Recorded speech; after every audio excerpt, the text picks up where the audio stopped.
Hello viewers, આપ સૌને મારા જય શ્રી કૃષ્ણ. અધિક માસની કથાની સત્સંગ યાત્રાનો આજે 7મો દિવસ. આજે આપણે 7મો અધ્યાય લઈશું અને 7મા અધ્યાયનું નામ છે અધિક માસને ઐશ્વર્યની પ્રાપ્તિ. સૂત બોલ્યા, હે તપોધન મહર્ષિઓ, તમે જે પ્રશ્ન કર્યો તે જ પ્રશ્ન નારદ મુનિએ શ્રી નારાયણને કર્યો હતો અને પછી શ્રી નારાયણ પ્રભુએ જે ઉત્તર આપ્યો હતો તે જ હું તમને કહું છું. નારદે પૂછ્યું. એ અપાર પારખું દુઃખ જણાવી શ્રી વિષ્ણુ ભગવાન મૌન રહ્યા. તે પછી હે બદ્રીનાથ શ્રી નારાયણ તે પુરુષોત્તમ પરમાત્માએ શું કર્યું હતું તે હવે મને કહો. શ્રી નારાયણ બોલ્યા, હે પુત્ર નારદ, ગોલોકનાથ શ્રી કૃષ્ણ ભગવાને જે ગુહ્ય વચન શ્રી વિષ્ણુને કહ્યું હતું તે જ હું તને કહું છું.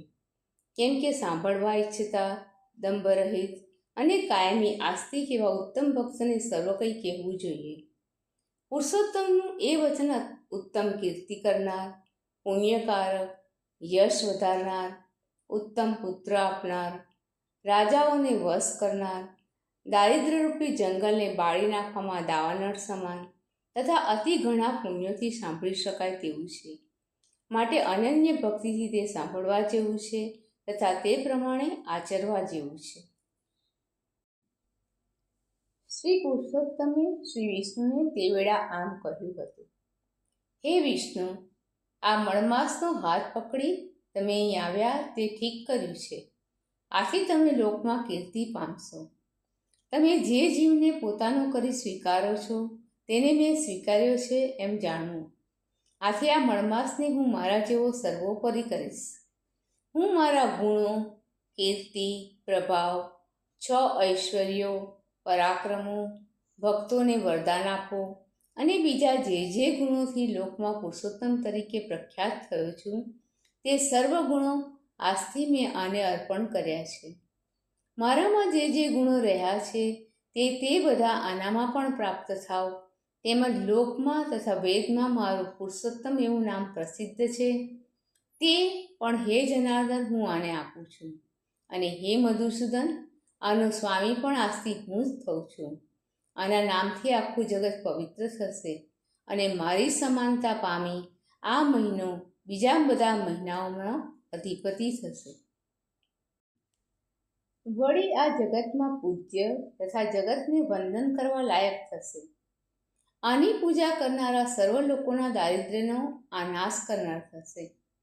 બધા મહિનાઓ તો કામનાવાળા છે, પણ આને હું નિષ્કામ કરું છું.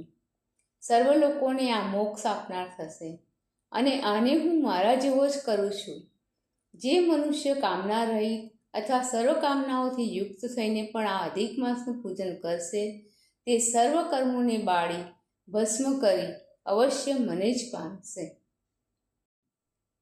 મહાભાગ્યશાળી સંન્યાસીઓ, બ્રહ્મચારીઓ તથા બીજા મહાત્માઓ જેને માટે આહાર રહિત રહી તપશ્ચર્યા કરે છે, દ્રઢ વ્રતો ધારણ કરે છે, ફળ, પાંદડા તથા વાયુનો આહાર કરે છે, કામ તથા ક્રોધનો ત્યાગ કરે છે, ઇન્દ્રિયોના સમુદાયને જીતે છે, ચોમાસાના સમયમાં આશ્રય રહિત ખુલ્લા વનવગડામાં પડી રહે છે, ટાળ તથા તડકો સહન કરે છે અને બીજા પણ અનેક પ્રયત્નો કરે છે, તો પણ હે ગરુડધ્વજ, તેઓ મારા અવિનાશી પરમપદને પામતા નથી. પરંતુ જેઓ આ પુરુષોત્તમના ભક્ત બને છે તેઓ તો માત્ર એક જ મહિનામાં ગળપણ તથા મરણથી રહિત થઈ પરમપદને અનાયાસે પ્રાપ્ત કરે છે. આમ સર્વ સાધનો કરતાં આ શ્રેષ્ઠ છે અને સર્વ કામનાઓ તથા અર્થ સિદ્ધિઓને આપનારો છે. તેથી આ પુરુષોત્તમ માસનું જ અવશ્ય સેવન કરવું. જેમ ખેડેલી જમીનમાં વાવેલા બિયા કરોડો ગણા થઈને વધી જાય છે, તેમ મારા પુરુષોત્તમ માસમાં કરેલું પુણ્ય કરોડો ગણું થઈને વધી જાય છે. કેટલાક લોકો ચાતુર્માસ આદિ યજ્ઞો કરી તે દ્વારા સ્વર્ગમાં જાય છે ખરા, પણ અમુક કાળ સુધી ત્યાંના ભોગો ભોગવ્યા પછી તેઓને ફરીથી પૃથ્વી પર જન્મ લેવો પડે છે. પણ જે મનુષ્ય વિધિ પ્રમાણે આદરથી પુરુષોત્તમ માસનું સેવન કરે છે તે પોતાના કુળનો ઉદ્ધાર કરી અવશ્ય મને જ પ્રાપ્ત કરે છે. એ મનુષ્ય અહીં મારી પાસે આવ્યા પછી જન્મ તથા મરણના ભયથી વ્યાપ્ત અને આધિ વ્યાધિ તથા ગળપણથી ઘેરાયેલા સંસારને ફરી કદી પામતો જ નથી. કેમ કે જેને પામીને ભક્તો ફરી સંસારમાં પાછા ફરતા નથી, એ જ મારું પરમધામ છે. આવું વેદ વચન સત્ય છે, અને એ અસત્ય કેમ થાય? આ મહિનાનો અધિપતિ આજથી હું જ થાઉં છું, અને હું જ પ્રતિષ્ઠા પમાડું છું, અને આને પુરુષોત્તમ એવું મારું નામ પણ હું અર્પણ કરું છું. તેથી આના ભક્તોની ચિંતા હવે રાત દિવસ મને જ રહેવાની છે.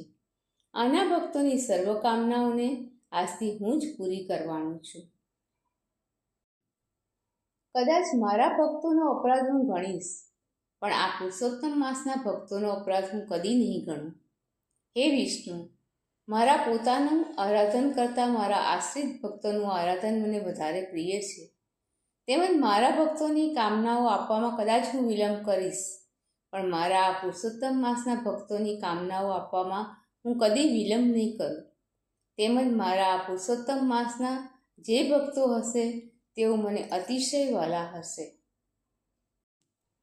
અતિશય મૂળ જેવા જે લોકો આ પુરુષોત્તમ માસમાં જપ, દાન આદિ નહીં કરે, સત્કર્મો તથા સ્નાનથી રહિત રહેશે, અને દેવો, તીર્થો તથા બ્રાહ્મણોનો દ્વેષ કરશે, તે દુષ્ટો દુર્ભાગી થઈ પારકાના ભાગ્ય પર જીવનારા થશે. જેમ સસલાને શિંગડું કદી હોઈ નહીં શકે, તેમ તેઓને સ્વપ્નમાં પણ કદી સુખ મળશે નહીં. જેઓ મને પ્રિય આ પુરુષોત્તમ માસને મળમાસ ગણી તેનો તિરસ્કાર કરશે અને ધર્મ આચરશે નહીં, તેઓ કાયમ નરકવાસી બનશે. જેઓ દર ત્રીજે વર્ષે આ પુરુષોત્તમ માસને પ્રાપ્ત કરી ધર્મ આચરશે નહીં, તેઓ કુંભીપાક નામના નરકમાં પડશે. એટલું જ નહીં, પણ અતિશય મૂળ એવા તે લોકો આ મનુષ્યલોકમાં પણ પુત્ર, પૌત્ર તથા સ્ત્રી તરફનું મોટું દુઃખ પ્રાપ્ત કરશે, અને દુઃખરૂપ દાવાનળમાં જ હંમેશા રહ્યા કરશે. આ મારો પુરુષોત્તમ માસ અતિશય પવિત્ર તથા શ્રીમાન છે, છતાં જેઓના અજ્ઞાનથી એમનો એમ જ તે જતો રહેશે, તેઓ સુખી કેમ થશે? ઉત્તમ ભાગ્યવાળી જે સ્ત્રીઓ પુત્ર, સુખ તથા સૌભાગ્ય માટે પુરુષોત્તમ માસમાં સ્નાન, દાન તથા પૂજન આદિ કરશે, તેઓને હું પોતે સૌભાગ્ય, સંપત્તિ, સુખ તથા પુત્ર આપનારો થઈશ. પણ મારા નામવાળો આ પુરુષોત્તમ માસ જે સ્ત્રીઓનો શૂન્ય ગયો હશે, એટલે કે દાન પુણ્યાદિ રહિત ગયો હશે, તેઓને હું અનુકૂળ નહીં થાઉં. સ્વામીનું સુખ તેઓને પ્રાપ્ત નહીં થાય, અને ભાઈ, પુત્ર તથા ધનનું સુખ તો તેઓને સ્વપ્નમાં પણ દુર્લભ થશે. માટે બધા લોકોએ આ માસમાં સ્નાન, પૂજા તથા જપ આદિ વધારે કરવા અને શક્તિ અનુસાર દાન દેવું. જે મનુષ્યએ આ પુરુષોત્તમ માસમાં ભક્તિથી મારું પૂજન કર્યું હશે, તે ધન તથા પુત્રનું સુખ ભોગવી મરણ પછી ગોલોકમાં વાસ પ્રાપ્ત કરશે.